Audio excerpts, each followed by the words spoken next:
What is going on, everybody? My name is Nico and welcome back to another Pokemon video. We're taking just a small tiny break away from the competitive Pokemon stuff today because Pokemon Day is almost upon us, which means we're about to get a bunch of announcements that can really shake up not only the competitive side of Pokemon but just what we have in Pokemon right now. So today, that's what we're talking about. If this is your first time here on the channel, make sure you are subscribed for more videos like this in the future. And leave a comment below. Let me know what you are expecting from Pokemon Day. You know, let me know your craziest predictions. But let's get into it. So I like to think that my predictions are a bit more realistic. I feel like a lot of these are very safe picks, but I'm going to go into detail and give like individual takes on each of these. So first and foremost, I want to address the elephant in the room.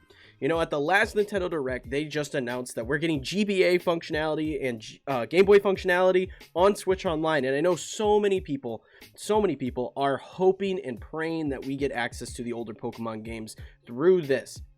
I do not think this is going to happen. I absolutely do not think this is going to happen. Let me explain before you grab your pitchforks and torches, right? Pokemon really struggles already with just getting home accessibility set up for the current game. We still don't have access to it in Scarlet Violet, and it took forever for them to get it hooked up to BDSP, right? It is something that takes a lot of effort for them, and I don't think that adding these games to the GBA Online is going to make this any easier on them. The reason I say this is because those games are not individual titles. Those games are tied to an app that is on your Nintendo Switch. You open the app and then you have the library of games, much like an emulator. This is the reason I think this won't happen. If they do that, it creates a whole other issue with them being able to connect those particular games to Pokemon Home and allow you to transfer those Pokemon over. So even if they did do this, people would be disappointed because it would be even more difficult for Pokemon to connect Pokemon Home and you wouldn't be able to move those Pokemon over. I don't think this is a good solution. I think a better solution would just be to launch these games as bundles, you know, do like Red and Blue, do Gold and Silver, and then do Ruby and Sapphire, and just put them out as bundles, 20 bucks a pop on the eShop. That's what I think is the better play, because then those are individual titles and able to connect with Home much more effectively. But now that that's out of the way, the second thing I know we're going to hear about, if it doesn't come before the event, is going to be the Pokemon Scarlet Violet update. Now, lower your expectations on this update. I think this is going to fix a lot of issues, maybe like the box system, how laggy it is, maybe some of the lag issues that we're experiencing in raid dens, maybe some performance issues, just kind of smoothing out the game. But this is not going to make this game run dramatically better than it already does. I think that is something that people need to really lower the expectations on. I don't think that this game is going to have dramatic improvements in performance. I really don't. I think the things that are able to be fixed, like the menus, the interface, the raid den stuff, that stuff can be fixed. I don't think the overall issues that Pokemon Scarlet and Violet have are going to be mended by this update. I would love to be wrong on this, but just lower the expectations just a little bit, so that way you're not extremely disappointed. I feel like that's the biggest thing with these events. People go through the roof on this, right? And then they get really, really disappointed when exactly what they wanted wasn't there. Next up, Scarlet Violet DLC. Everybody knows it's coming. It's just a matter of what is actually in this DLC. I predict there will be two. I predict there will be two, just like there was with Sword and Shield. That allows them to drip feed content to us, maybe even three, drip feed content to us until whatever the next game that they release is. You know, I'm assuming it's going to be Black and White remakes. They allow us to drip feed content like they did with Sword and Shield until we got to BDSP, and I know there was like a year gap between Crown Tundra and BDSP. I think COVID had a lot to do with that. I don't think they're going to have as many issues this time around, considering Ilka seems to be the team that's going to be in charge of the remakes. So I think that we get 2 or 3, they drip feed the content to us. I don't think we go to Kalos. I know that's a lot of speculation people are having. I really don't think we go to Kalos. I know there's like a lot of stuff, like the trademark got renewed.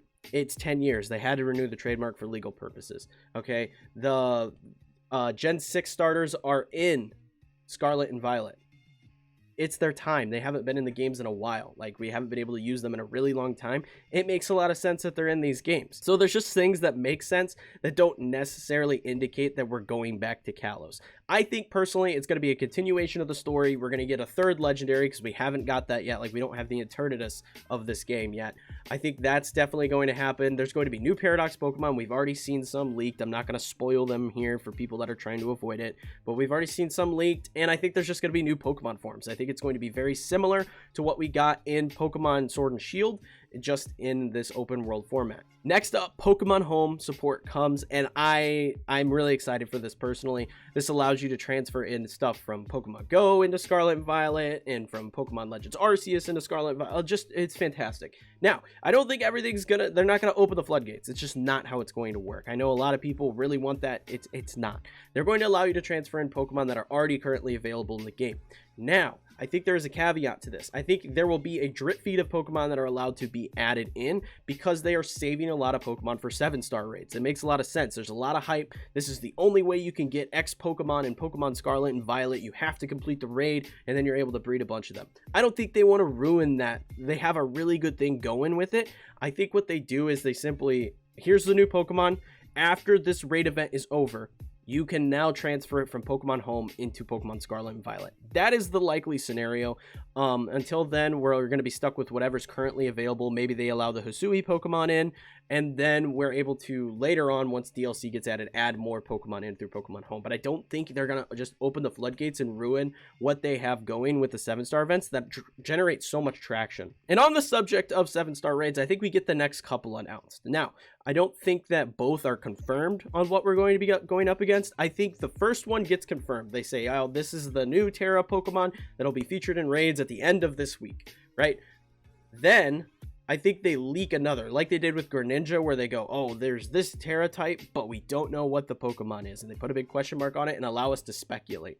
That is a good prediction, in my opinion, because that generates so much hype, because these raids really do get a lot of people playing, and a lot of people really enjoy them.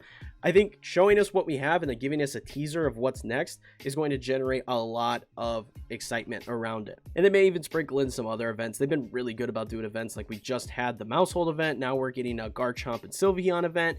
Like, they're doing a really good job at making sure these events are much better paced, and we have actual ideas of when they're happening, unlike in Sword and Shield, where they just kind of were like, here it is, enjoy, right? Moving on from Scarlet and Violet, I think, you know, the obvious stuff. Pokemon Go gets some updates. They tell us what events are coming, maybe what the new season is, all that fun stuff. And then we have Pokemon Master stuff, whatever, you know, new characters they're adding, what event they're doing in that, probably some free gems here and there.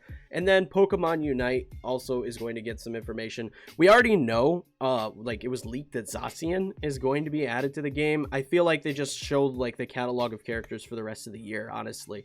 I feel like that just makes sense. Be like, oh, these Pokemon are coming. We don't know when they're coming, so you guys can speculate on that, but we're just dropping them here and there in a random order. That would make a lot of sense to generate a lot of excitement for that game. I do think we finally hear about Pokemon Sleep. There's been a lot of stuff going on around that game recently. I think we finally get an idea of what it is, maybe a release date for it. Maybe they even shadow drop it. But I think Pokemon Sleep does finally make an appearance at this particular event. This one is a bit spicy. I'm going to admit this one's a bit spicy, but I think that we potentially get a next remake leak. I don't think we see gameplay. I don't think, you know, anything like that happens, but I think we see, like, maybe, you know, an animated effect of the legendaries, and we get, like, a logo. And it's not gonna be Kalos. It's gonna be black and white. We're gonna get black and white next. I think that is a potential possibility for this particular direct, because, again, I think a lot of what delayed BDSP was COVID. I think COVID had a lot to do with it. Now that people are, you know, back to work and doing their thing, I think that there's definitely a possibility that we see a new remake very soon in the next year. Finally, the last thing I have in terms of predictions, a new spin-off game to some capacity, whether that be a Let's Go title or a Mystery Dungeon title or even a Pokemon Ranger on the Switch. Something else Pokemon on the Switch. I don't know what it'll be, but it seems to be the trend that we're following. If we look at when they announced the DLC for Sword and Shield, that was the same time that they announced the Mystery Dungeon game. So I definitely think that we're going to see some sort of spin-off title to generate some other excitement at this particular event. I don't think it's time for a new Legends title yet. It's only been like a year since Legends Arceus came out. I think they're going to take a little bit more time with that, especially with how successful that game was. They definitely need to take a little more time with that, but I don't think it's quite time for that. Maybe next year, or maybe, you know, at a Nintendo Direct later this year, or they do a Pokemon Direct later this year, and they announce a new Legends title. I don't think we see it on Pokemon Day, but those are my predictions. Let me know your thoughts in the comments below, like I said, and if you found the video entertaining, leave a like and subscribe for daily Pokemon content from me in the future. Check out the Discord, people over there hanging out playing Pokemon all the time, and if you want to see more from me, check out this video where I hit the ladder with an Iron Thorns team. Absolutely awesome team. I really enjoy it. Super fun. And then also check out this video where I talk about Tyranitar in VGC Series 2 and why it is such a menace. But until next time, peace.